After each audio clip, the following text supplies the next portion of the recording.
ఒకరోజు ఒక తల్లి ఏడ్చుకుంటా ఫోన్ చేసింది. అయ్యా, నేను మానసికంగా పిచ్చిదాన్ని అయిపోయా, సైకలాజికల్గా నాకు ప్రాబ్లం వచ్చింది, నా బాధ ఎవరికి చెప్పాలో అర్థం కావట్లా, పిచ్చిదాన్ని అయిపోయా, నాకేం అర్థం కావట్లా, ఏడ్చుకుంటా ఫోన్ చేసింది.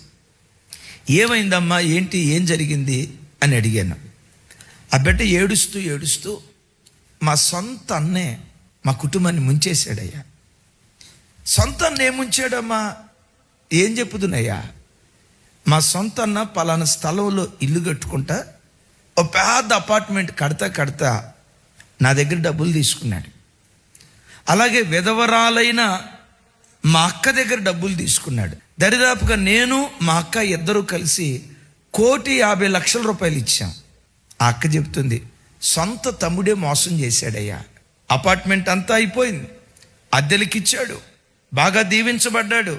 మేము వెళ్ళి, రే తమ్ముడా, అదే అప్పుడు అప్పిచ్చాం కదరా, బావ చనిపోతే ఆ వచ్చిన డబ్బులు నీకు అవసరమని ఇచ్చాం కదా, డబ్బులు అడిగితే మమ్మల్ని చూసి డబ్బులు ఇచ్చావా, ఎవడికిచ్చావు, ఇచ్చిన ఆధారం ఏదన్నా ఉంటే చూపించు, కాగితం చూపించు, ఎవడికిచ్చావు నువ్వు, అరే నువ్వు తోబుట్టురా, నీకెట్లా కాగితం ఇస్తావు, మనం ఒక తల్లి పాలు తాగి పెరిగిన వాళ్ళం రా, ఒక తల్లి కడుపును పుట్టిన వాళ్ళం రా, మన మధ్యలో కాగితాలు ఎందుకో, ఈ సెంటిమెంట్లు నాకు పనిచేయవు అన్నాడంట.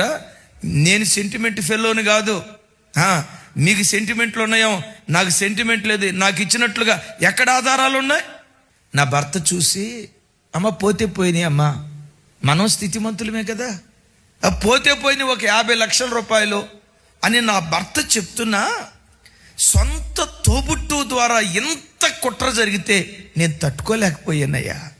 నా గుండె కోత ఎవరికి చెప్పుకోవాలి, ఆలోచించి పిచ్చిదాన్ని మొన్న మధ్య మెంటల్ హాస్పిటల్లో కూడా జాయిన్ అయ్యానయ్యా, మానసిక వైద్యం కోసం. చూసారా ఎవరు కుట్ర చేశారు?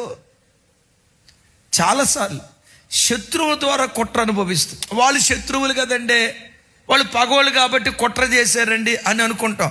నేనంట, శత్రువుల ద్వారా కుట్ర ఎవరైనా భరించగలుగుతారేమో కానీ సొంత ఇంటి ద్వారా కుట్ర జరిగితే బాబోయ్, ఆ ప్రమాదం ఇంత అంతా కాదు.